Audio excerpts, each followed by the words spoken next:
And to talk more about this shift toward affordable affluence, I'm joined by Christine Russo. She's the podcast host of What Just Happened, covering retail, industry tech, and innovation. Christine, great to have you on the show. Thank you for joining us. Does this talk of new luxury symbols or affordable affluence have traditional high-end brands rethinking their strategies? So right now we're seeing a migration from luxury brands by the luxury customer to affordable luxury. In many ways, there's a crisis of relevance in luxury brands across all spending areas. And this is less a crisis in terms of a quake and more of a reset. It's an opportunity for them to establish why they're important to both their existing customers, to maintain loyalty, and to get those that migrated away to reconsider and come back. So if I'm getting you right, this means that those luxury brands have to become more themselves, have to go deeper into their own essence. Is that right? Well, there's a price value issue going around culturally for luxury brands. And what's waiting in the wings and what has scooped up a lot of customers are affordable luxury brands, where the price, the value, the consistency, the experience are nearly as good. They're studying the luxury brands and they're providing almost an equivalent of an experience for the affluent customer that is used to receiving a certain level of service, for example. So are we seeing certain areas favored by different generations? So the way it works is you have Gen Z, and they'll buy their things, and they want experiences. And then you have Gen X, and they'll buy their things, and they want service.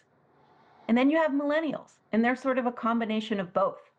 So the things piece of it is less important as much as the actual experience, whether it be service or some sort of ping pong table inside the store or cafe.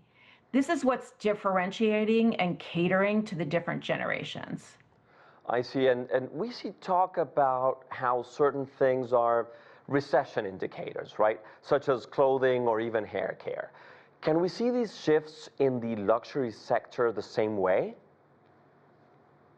Well, you see a step down in spending, of course. You see a migration over to a different tier of brands, which we've seen. We've seen that data as of late last year.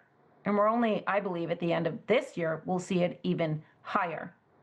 But one thing, if people cancel their Netflix, we know that that's one of the biggest recession indicators. I see. And how do you think tariffs impact these affordable affluence symbols? So tariffs has an effect on the things part of the conversation. And even as you move across different price levels, tariffs will have an effect. But there's such an emphasis on experiences now. Mm-hmm. And even luxury brands are looking to branch out into hospitality. They're creating films. So they're sidestepping or just sort of looking at different ways to engage the customer that really has nothing to do with tariffs. They're revamping their social channels, so it's more of entertainment. So yes, there's an effect on the things piece of it, but the experience piece remains untouched. And I want to talk about possible knock-on effects on quality of life, right? For example, people wanting to spend hundreds at higher-end grocery stores or gyms and end up working second jobs or spending beyond their means. We have had a spending beyond your means crisis for many, many years. This is nothing new, but we're a consumer-based economy. Our economy runs on expenditures. And those the items that you can spend your money on is increasing faster than your wallet. So, for example, the beauty industry and aesthetics, it went from, a little bit of this on the face to now it's hair extensions, it's dental work. It's really quite a lot of pressure on people to keep up. So you see a decline in the quality of life just to stay, up to the times and updated with the needs and the wants of the social group we're in? Well, we have a housing crisis. So the quality of life in many respects is based on your living situation. And if you're overspending and you have too much debt, you're not going to be able to afford appropriate housing. And we are just now seeing student loan collection kick back in, which has sort of been out of everyone's radar and not in their budgeting. So yes, you see quality of life when big things like loans and living and maybe your car you can't pay for come into effect, and you make some choices to spend on things that maybe you can't afford.